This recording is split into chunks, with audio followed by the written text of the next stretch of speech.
Welcome back to Infinity Beyond. In this chapter, we journey into the historical roots of space militarization, a legacy that began not with cooperation, but with suspicion, competition, and Cold War tension. The seeds of space warfare were planted during the Cold War, when the United States and the Soviet Union viewed outer space not only as a scientific frontier, but as a strategic high ground. With the launch of Sputnik in 1957, the Soviet Union shocked the world. It wasn't just a beeping satellite, it was a message. We can reach orbit, and perhaps beyond. This singular event spurred an arms race that was no longer confined to Earth. Suddenly, the skies weren't enough. Both superpowers rushed to develop ballistic missiles that could arc through space. They tested warheads capable of re-entering Earth's atmosphere with devastating speed and accuracy. Space became the ultimate high ground, one from which you could strike anywhere on the planet.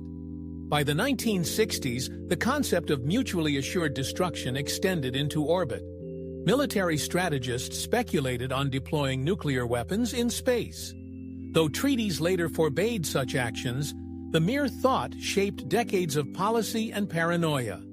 Behind closed doors, the United States initiated programs like Project Thor, a theoretical system of rods from God that would drop tungsten rods from orbit, creating kinetic strikes equivalent to nuclear explosions without radioactive fallout. Meanwhile, the Soviet Union experimented with orbital weapons platforms, including the fractional orbital bombardment system designed to deliver warheads from space. The narrative was no longer about exploration. It was about domination. Intelligence satellites became the unseen eyes of war planners, feeding real-time surveillance to military leaders. Communications, early warning systems, and missile guidance increasingly relied on space-based technologies. Even the moon landings carried undertones of power. To plant your flag on another celestial body was more than a symbolic act. It was a demonstration of technological and ideological superiority. The moon was the high ground, and the nation that controlled it, in theory, could control Earth. As the 1980s dawned, the dream, or nightmare, of space-based defense grew more vivid. The Reagan administration's Strategic Defense Initiative, nicknamed Star Wars, proposed a web of orbital lasers and interceptors capable of shooting down nuclear missiles. Though much of the program was never built, it signaled intent. Space was a battlefield worth investing in. But the legacy of these Cold War programs didn't disappear with the Berlin Wall. Instead, their frameworks were inherited, studied, and expanded upon by new spacefaring powers.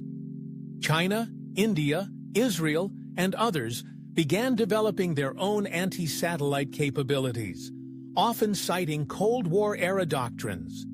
Today, we are witnessing a revival of that old rivalry, but this time with more players, more weapons, and fewer rules. The cosmos is no longer the domain of two superpowers. It's a crowded arena of ambition, fear, and high-stakes strategy. Infinity Beyond believes history isn't just a story of what happened. It's a warning of what could return. As we peer into the past, we glimpse the future. A future that, without caution, could bring the Cold War back into orbit, hotter than ever. Join us in the next segment, where we explore the emerging technologies shaping tomorrow's space battles.